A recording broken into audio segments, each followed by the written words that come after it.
These shorthanded Sharks struggle again to generate any sort of offense.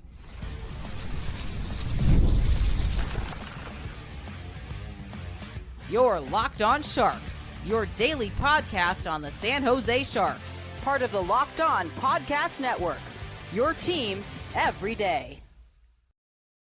Hello, welcome to a special Saturday night edition of Locked On Sharks, the premier hockey podcast covering your favorite team in the Bay Area. My name is JD Young, caretaker at the Reef, also the co-host of Locked On NHL. Want to thank you for making Locked On Sharks your first listen. Proudly part of the Locked On Network. We cover your team every day. If you want to be an everyday, all you have to do is just follow wherever you get podcasts, or you can watch on YouTube as well. And today we're going to be breaking down the Sharks' 4-1 loss to the New York Islanders, a game where they continue to be unable to generate any sort of offense.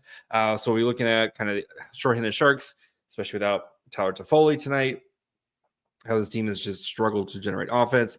Alexandar Gorgiev, why he started his bajillionth consecutive game in a row and continuing to look solid, at least for the most part tonight, and dig into the numbers behind this game. So let's start, of course, with the big story from tonight, and that has to be the Sharks' offense continuing to struggle. And don't get me wrong, the defense was bad too.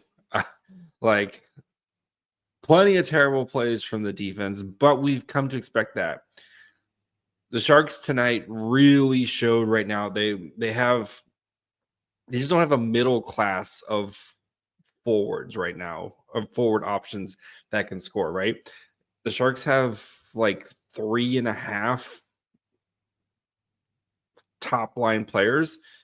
Yeah, Michael Celebrini, who's 18 years old, but very good. Yeah, William Eklund, who's kind of established himself now as a top, generally a top 6 player. You have Tyler Toffoli, who wasn't available. And then you have Will Smith, who some nights, again, he's 19. Some nights looks like he's pretty good and definitely has had his struggles. Right now, the Sharks just don't have enough horses to generate any sort of offense. And if the Celebrini line isn't creating your offense, this team is just not able to score right now. And the power play continues to struggle. I know they only had one power play chance, but it was brutal against the worst penalty kill in the NHL. And it's not even close. Like, the Islanders penalty kill gives up a goal 1 in 3 times. It is a brutal penalty kill. The Sharks just could not generate any sort of offense tonight. And again, when you don't have Tyler Toffoli, who is a late scratch with a lower body injury, Ty Dellinger kind of took his spot in that first line with Celebrini and Eklund. The Mikael Granlund line has been brutal recently. And again, I know Fabian Zetterlund is not 100%. Like, it is very clear Fabian Zetterlund is not 100% right now. He's still playing through whatever he has, but you can tell he's just not the same guy. Doesn't have the same kind of explosion when he skates. Like, he's very much not as involved as he normally is. But Granlund has really disappeared over the last kind of 20 games here. And the Sharks just don't have any other options right now, unfortunately. It's, okay, maybe they can play Colin Graf up there or Will Smith, or it's just, but you're basically kind of rearranging deck chairs on Titanic because you just don't have enough pieces right now that are like legitimate top, so even kind of middle 6 options right now. And you look at like the bottom 6 guys, like, okay, Goodrow scored tonight, cool, but you're not really getting a lot of secondary scoring, from the bottom 6 guys. And that's why the Sharks just aren't able to score right now. They just don't have enough horses to be able to compete night in and night out. And again, I know the defense was brutal tonight. Made some terrible plays. We'll get into that here in a little bit, but I don't care. Even if the defense was playing well, there's just it's a tough world to live in when you can only muster 19 shots on goal. And like, I know the Islanders play very low event hockey and the Sharks play very low event hockey. And this felt like it was going to be a very low scoring game, but you got 19 shots on goal again. That's 2 games in a row now where you have 19 shots on goal and you scored a whopping 2 goals between the 2 games. And one of them, even like the Goodrow goal, kind of felt like a fluke. It was a like get the puck from the half wall to the net, and it just kind of floated in. And like the Sharks just made life really easy for the Islanders tonight because of one, the mistakes that they were making, and two, they just don't have enough dudes right now. Right. And this isn't going to this isn't going to be a problem that the Sharks can fix tomorrow. Like, I know there's people calling for Ryan Warsawski's job, which is absolutely insane to me. If you think Ryan Warsawski is the problem, they just don't have enough dudes right now who can score. Like, who like, again, Granlund has been nowhere near the same guy he was in the beginning of the season. Fabian Zetterlund is probably like 60-70%. And they just don't have enough players right now. Maybe Kovalenko can come back in the lineup and you can see him, maybe try to add a little bit of a pop here, kind of in that middle 6. But like it's just there's not a lot of answers for San Jose, and anytime they do get an opportunity, they just can't really take advantage of it. I would have loved to at least, again, I know they only had 1 power play, but it would have been nice to like see the Sharks create on this power play and try to generate something. And it just fell flat, and it was very like just kind of pass the puck around, and there wasn't really much danger in their power play. And it just they're just a tough watch right now. They're a tough watch. And it's not going to get much easier as you play on Monday morning against a Bruins team that is desperate for points as they are fighting for a playoff spot right now. And then you play Nashville on Tuesday afternoon. So it is Nashville struggled. They've maybe kind of figured things out a little bit here as they won 2 in a row and they've gone 5-5 in their last 10. Maybe they're starting to kind of see things get a little bit better here, but they're still a bajillion points out of a playoff spot. There's just not any answers. And even if you look to the Barracuda right now, like, who are you calling up that you feel confident is going to provide scoring? Like, Gushin's not playing, like he's been hurt. Thomas Borlow, maybe. But again, it's a big question marks. Like there's just not a lot of legitimate scoring options that are just right. They don't just have a guy they can just kind of pull in and be like, okay, he'll give us some scoring pop right now. So I'm just kind of feel like it just kind of is until Granlund figures things out right now.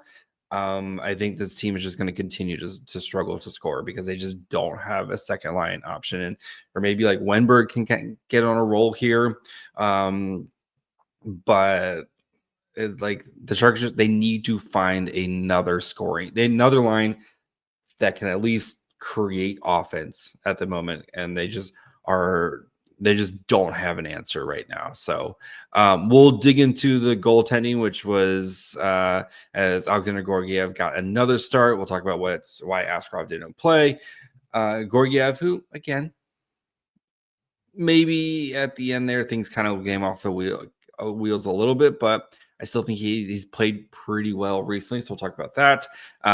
If he has any trade value, spoiler, his trade value is what it is. And then we'll dig into the numbers behind this game here in just 1 second. From the first whistle to the final drive, FanDuel makes the NFL playoffs even more exciting. Right now, new customers can bet $5 and get $300 in bonus bets. If you win your first bet, that's $300 to keep the action going. If you had the Chiefs winning, because the Chiefs always win, feeling pretty good about your $5 right there. So FanDuel app is easy to navigate, and they have a variety of bets, make every game exciting. Plus, when you win, you get paid instantly. No waiting around for your winnings, whether you're betting on your favorite team or just looking to add some extra excitement to the playoffs. FanDuel has got you covered. Just visit FanDuel.com to join today. You'll get started with $300 in bonus bets. That's FanDuel.com. Make this playoff season unforgettable with FanDuel, the official sportsbook partner of the NFL. All right, before we continue, talk about Gorgiev, Askarov, kind of what's going on there. Do, of course, want to thank you guys for making Locked On Sharks your first listen. If you haven't, now is a great time to subscribe. If you're watching on YouTube, go hit the subscribe, hit the like button. If you're listening to wherever you get podcasts, leave a nice review, especially if you're on Apple. Great way. That's the best way to kind of help promote the show. And as we the Sharks are currently, according to Takeathon, first by points percentage. Of course, we do plenty of great draft stuff here at Locked On Sharks. We just did our kickoff episode with Tony Ferrari, so plenty of great stuff coming along here as we continue to try to build the next great Sharks team. So, all right, Alexandar Gorgiev made another start tonight. One, I know a lot of Sharks fans, myself included, was like, yo, bro, where's Askarov? When we found out Gorgiev was going to be starting. And I asked, like, hey, is something wrong with Askarov? Turns out 100% Askarov's been sick and apparently has lost a ton of weight. There has been a flu bug going around I'm assuming it's the flu. There's been a bug going around the Sharks locker room. Askarov, the latest, including, and also Timothy Liljegren, who did not play tonight, also because of an illness. So that's why Askarov hasn't been starting, because he's just been sick. So hopefully he's feeling better enough that he can play. I would love to see, I want to see Askarov play in Nashville on Tuesday. I don't know if we're going to get that now. Maybe we get, I assume now we probably get Askarov on Monday and then Gorgiev on Tuesday, and then maybe we get Askarov at home on Thursday against Nashville. But that's the big reason. So we can stop all the, like, is something wrong? Are the Sharks trying to up Gorgiev's trade value? Which I saw a lot of. Like, guys, you're not going to up his trade value. His trade value is what his trade value is. He's got almost 300 NHL games played. Like, if somebody wanted Gorgiev, they could have easily have gotten Gorgiev from Colorado. Like, it's Colorado was itching to get rid of him. Will the Sharks get something from him at the trade deadline? Maybe, but, like, don't hold your breath. It's not going to be like some amazing return. You're probably getting like a mid to late round pick, or maybe like a B- prospect type, or maybe just like an NHL player who's probably not like a Clean Costin, right? When the Sharks acquired Clean Costin, just a guy who didn't really fit. That's what you're probably getting back. So yeah, like, yes, he has been playing better, and I know tonight he gave up 4 via returned. But again, when you are stuck in your own zone, and like, I thought he played pretty well for the most part and kept the Sharks in this game, especially in the first period. But Gorgiev has played much better over the last last couple of games, and that's all you're asking for right now is can he just be somewhat competent in the net when he's in net, and he has been. Like, I do not fault him for any of the losses recently. I fault the Sharks' just inability to generate offense and score. Again, like, you can't win games when you're putting up 19 shots on goal and you're scoring 1 goal a game. It's not a winning formula for the Sharks or for any NHL team. Like, you could have Dominik Hasek back there. Like, you're not going to win a lot of games if you're just spending your entire time in your own zone and your poor goaltender is just peppered with shots night in and night out. So, but like I said, I do think Gorgiev has played a lot better. he just seems a little bit more confident than, especially when he first got here. Hope maybe that's some of Thomas Spears, the Sharks goaltending coach, has kind of worked with him. He, especially when he first got here, right? Askarov took a lot of those starts after Vitek Vanecek's injury. Askarov took a kind of chunk of those starts, and I think you're starting to kind of see Gorgiev's work, especially like the practices and stuff, starting to pay off here for him. Tonight, would he have liked one of those goals back, especially the third or fourth goal? Probably, right? I think both goals were very similar, kind of that low to high pass and kind of getting screened by his own player. The first one, Wenberg, I don't know if it went off Wenberg. It probably might have gone off Wenberg. The second one, Eklund kind of screens him as well, as Eklund's trying to go out to block a shot. But both kind of similar goals. Would you like a save there? Yes, probably.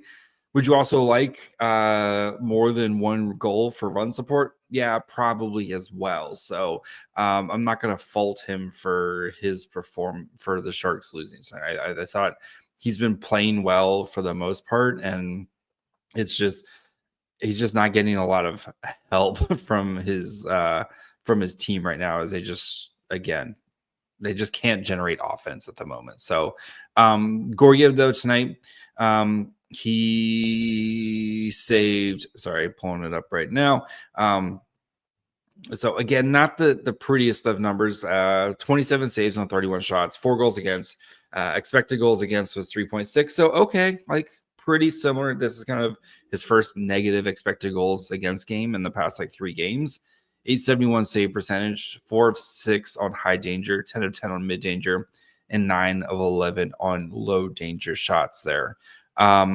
So the Islanders don't generate a lot of high danger chances. And, again, he made some key saves, probably wants at least one of those saves in the second, but even if he did, it's still 3-1 game, and the Sharks just weren't generating offense in this game. So good to see him continue.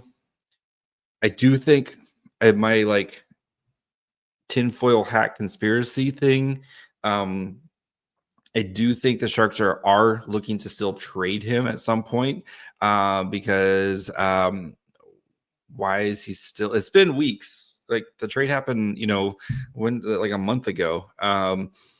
Why is he still wearing the generic mask? Again, that's just my tinfoil hat conspiracy. That they're just it's been over a month. Why I still think the Sharks are trying to trade him because he's got the decal mask. So we saw Mackenzie Blackwood we know is staying, but Mackenzie Blackwood got a new mask already for the just I wonder if they're just bro, don't just save the money. Well this will work for now. So anyway, let's dig into the numbers of this game. So we'll talk about the numbers. Look at kind of discuss the defensive pairs. Cody Ceci, I thought, brutal night tonight. Jake Wallman didn't help him out too much either as well. So we'll talk about the forward lines, kind of dig into the numbers behind this game. Just the Sharks, again, inability to generate much offense. We'll get to that here in just 1 second.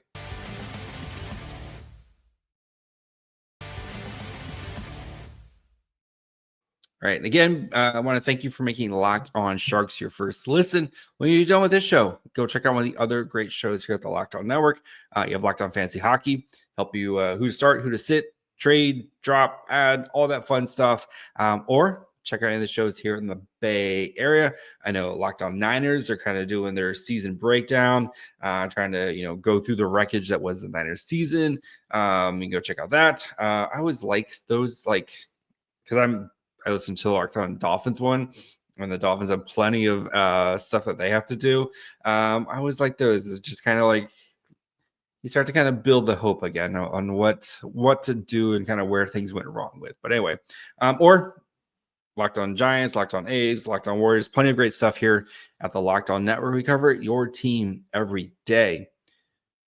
All right. Yeah. Not the prettiest game. 68 to 54 shot attempts in favor of the Islanders, 55.74 to 44.26 Corsi 4. Again, favor of the Islanders. Actual shots at 5-on-5, 26 to 18. This is all in 56 minutes of 5-on-5. 30 to 16 scoring chances, 10 to 6 high danger chances, 1.62 to 2.81 expected goals for in favor of the Islanders. And you really saw this game end of the first. After that, Islanders get a power play at the end of the first, and they really kind of put their foot on the gas. End of the first, beginning of the second period, kind of carried over before the Sharks power play. Islanders really, really pushed there. And that's when you kind of saw them just more zone opportunities, more just generating chances. Like that was when they really, really pushed there. And then, of course, the Islanders score right after the power play, after the Sharks power play.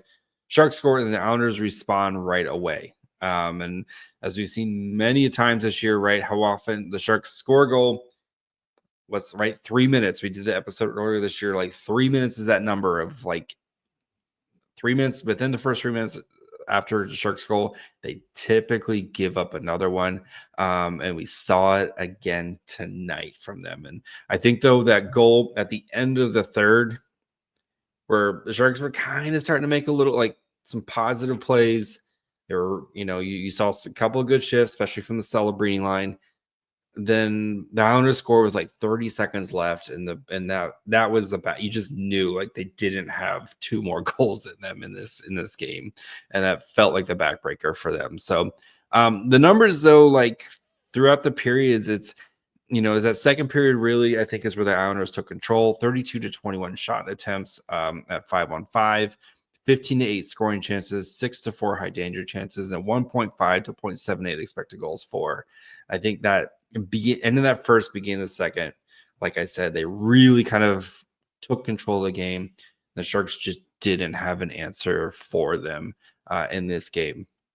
As for the forward lines, it was like I said, we saw Echo and Celebrini tied Dellandrea.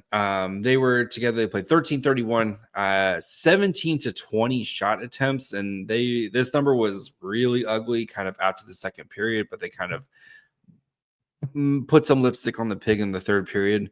5 to 3 actual shots. They gave up 2 goals, 0.29 to 0.8 expected goals for, 4 to 8 scoring chances, 1 to 5 high danger chances for this line.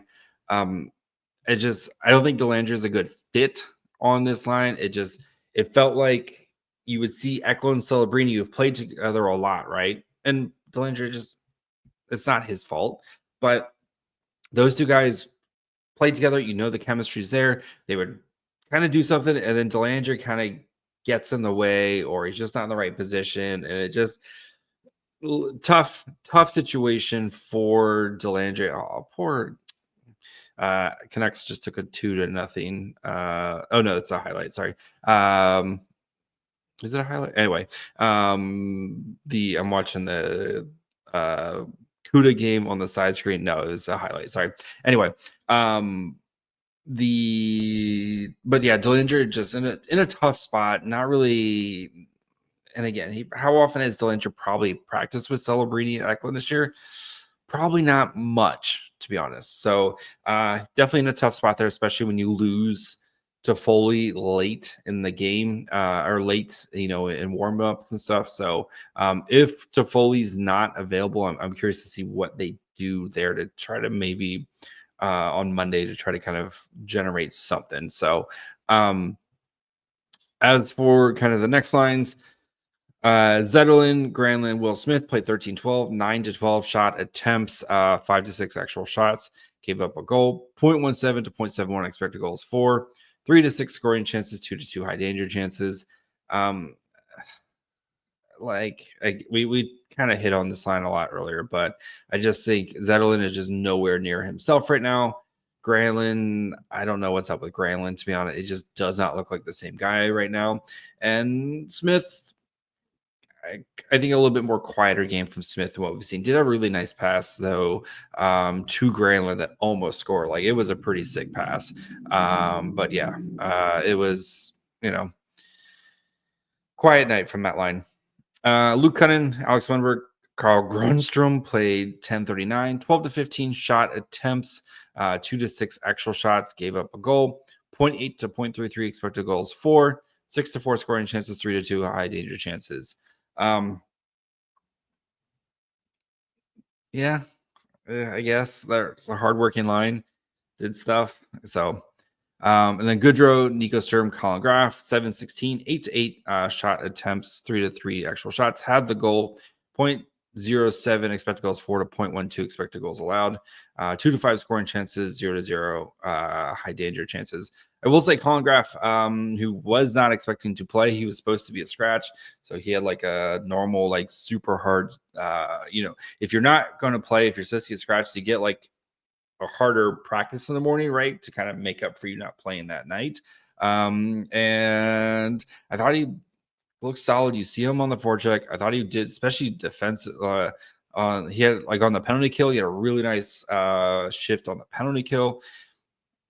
Just stunk that he was kind of stuck on the fourth line. So it is what it is right now. So as for the defensive pairs, they like, the numbers look okay-ish. Wallman CC had a 56.67%, Corsi 4, Ferraro Thrun 38.46, and then Ferraro Ruda 68.75%, Corsi 4. The defensive pairs got all mixed up in this game because they were trying to figure something out. But I do think Wallman CC, like, Wallman's excellent skater, right? He skated his way out of plenty of troublesome situations, but tries to kind of overskate something, right? Blows a tire, and it's a kind of a one-on-one with Barzal and Cody Ceci, and it looks like Cody Ceci is, I don't know if he's stopped skating or if he's trying to kind of like lean up against Barzal and kind of slow him down without drawing a penalty. Like, of course, you don't want to give a penalty shot to Matt Barzal, but just not a good play there from both defensemen. You'd like to see Cody Ceci, like, if you're going to take a penalty, you're going to take a penalty, right? Like, if you take a penalty in that spot, maybe you can try to kill it, especially against this terrible Islanders power play. But like, it just kind of felt like, again, like we've seen it a lot from Cody Ceci, we were a little bit in no man's land of, you're trying to do something, but you're not doing enough of it. And I think that's kind of where he got stuck at tonight. So, but they're just a tough night for the Sharks. And you do wonder, again, I'm not trying to make excuses, but you do wonder if, right, Askarov's going through the flu, Liljegren's going through it. I'm assuming I'm just calling it the flu. Whatever illness, you wonder how many of these guys are kind of going through it right now. And a lot of teams are going through the same thing in the NHL right now. It's just that season, right? I mean, if you have kids, it's that season of just yuckiness. Everyone's got some sort of crud or something. So hopefully, though, the Sharks can bounce back. Again, we just want to see, can we see some more just offense, just generating offense, right? Can we get to like 25 shots on goal? That feels like a very reasonable number. Can we get to like 25 shots on goal?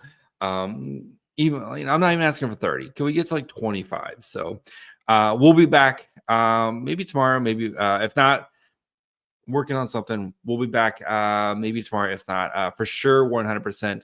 We'll be doing an episode Monday right after the Bruins game. So make sure you guys are following wherever you get podcasts. Of course, you can watch on YouTube as well. Follow the show on Twitter, Facebook, and Instagram at Locked On Sharks. Follow me on Twitter and Blue Sky at MyFryHole. Until sometime soon. Bye, friends.